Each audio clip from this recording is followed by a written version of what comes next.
उत्तर प्रदेश में चुनावी जंग की अब बात करते हैं, जहां पर बीजेपी मिशन वेस्टर्न यूपी पर है।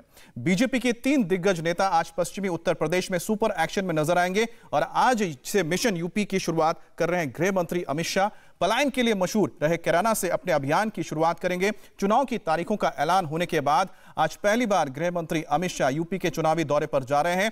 आज मुख्यमंत्री योगी आदित्यनाथ भी वेस्टर्न यूपी के दौरे पर हैं और बीजेपी के राष्ट्रीय अध्यक्ष जेपी नड्डा भी आज पश्चिमी उत्तर प्रदेश में चुनावी कैंपेन करेंगे।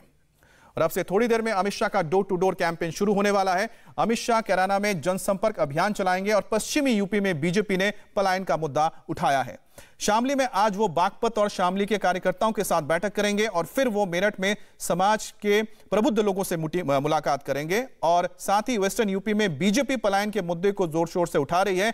आज अमित शाह भी जो लोग पलायन करके गए थे, उनके जो परिवार वापस लौटे हैं, उनके साथ उनकी एक मुलाकात भी होनी है। तो कुल मिलाकर आज जो कैंपेन होगा उसमें पलायन का मुद्दा एक अहम रहने वाला है।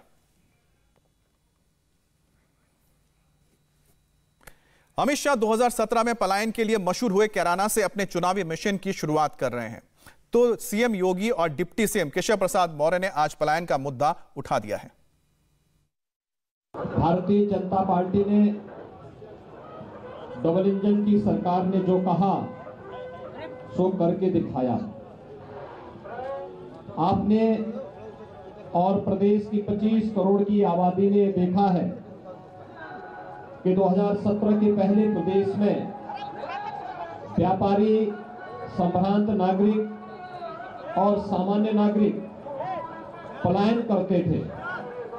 प्रदेश की प्रगति अवरुद्ध हो गई थी, लेकिन 2017 के बाद अपराधी पलायन कर रहे हैं। भारतीय जनता पार्टी का प्रचार अभियान का जो रथ रवाना हुआ है, ये समाजवादी पार्टी गठबंधन की, बहुजन समाज पार्टी, कांग्रेस पार्टी के जो कार्य हैं, अनैतिक कार्य हैं, उसकी जन तक पहुंचाने की। और इस जन जन की इस समय यूपी में है यही पुकार। लोग फिर से मांग रहे हैं भाजपा सरकार। और जब भाजपा सरकार होती है तो गुंडों का, अपराधियों का, दंगाइयों का, व्यभिचारियों का, भ्रष्टाचारियों का होता है पलायन। लेकिन जब सपा और बसपा और कांग्रेस जैसी सरकारें होती हैं तो उत्तर प्रदेश के नागरिकों को करना पड़ता था पलायन। इसलिए फिर से मांगे भाजपा, यूपी की जनता फिर से मांगे भाजपा सरकार। योगी आज वेस्टर्न यूपी में फुल एक्शन में नजर आएंगे। थोड़ी देर में योगी आदित्यनाथ अलीगढ़ में डोर टू डोर कैंपेन की शुरुआत करने जा रहे हैं। फिर बुलंदशहर जाएंगे, जहां भी वो डोर टू डोर कैंपेन करेंगे। बुलंदशहर में योगी समाज के प्रबुद्ध लोगों के साथ मीटिंग भी करेंगे। और हमारे साथ इस वक्त संवाददाता गोनिका अरोड़ा जुड़ गए हैं, जो अलीगढ़ में मौजूद है। गोनिका, अलीगढ़ एक बहुत सेंसिटिव इलाका रहेगा और साथ ही जो ब्रज का पूरा इलाका पड़ता है, चाहे वो अलीगढ़ हो या फिर हम कहें बुलंदशहर हो, पूरे इलाके में योगी आदित्यनाथ का किस तरह का इंपैक्ट आपको नजर आ रहा है और साथ ही साथ जो डोर टू डोर कैंपेन को लेकर लोगों के अंदर क्या रिएक्शन है?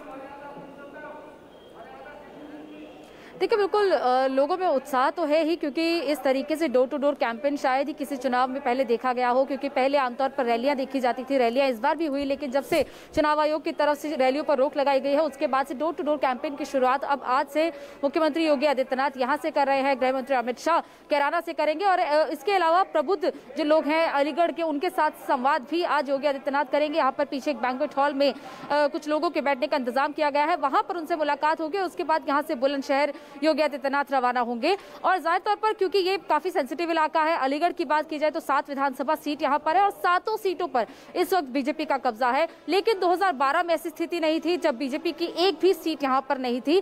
लेकिन इस बार क्या देखना होगा कि क्या वो 7 सीटों पर बीजेपी दोबारा कब्जा कर पाएगी या फिर इस बार चुनाव जो है वो बटा हुआ दिखाई देगा। क्योंकि इस बार सपा और आरएलडी यहाँ से साथ में लड़ रहे हैं और अगर अलीगढ़ की 7 विधानसभा सीटों की बात करें, जिक्र किया कि इस बार थोड़े से अलग या मुश्किल रहे क्योंकि आरएलडी और सपा साथ में। गोनिका, एक बात बताइए कि वहां पर मुद्दा क्या है? क्योंकि अलीगढ़ का जितनी बार नाम आता था हमेशा अलीगढ़ मुस्लिम यूनिवर्सिटी उसमें सामने आते थे और कहीं ना कहीं जिन्ना एक बड़ा मुद्दा रहता था। तो वहां पर इस वक्त जमीन पर क्या दिख रहा है?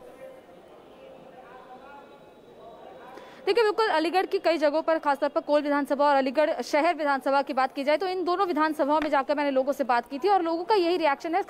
जो सबसे बड़ा मुद्दा यहाँ पर लोगों के लिए रहता है वो सुरक्षा का मुद्दा रहता है। लोगों का कहना है कि पहले जिस तरीके के दंगे यहाँ पर होते थे वो दंगों में वो स्थिति जो पिछले 5 सालों में ऐसी नहीं देखी है।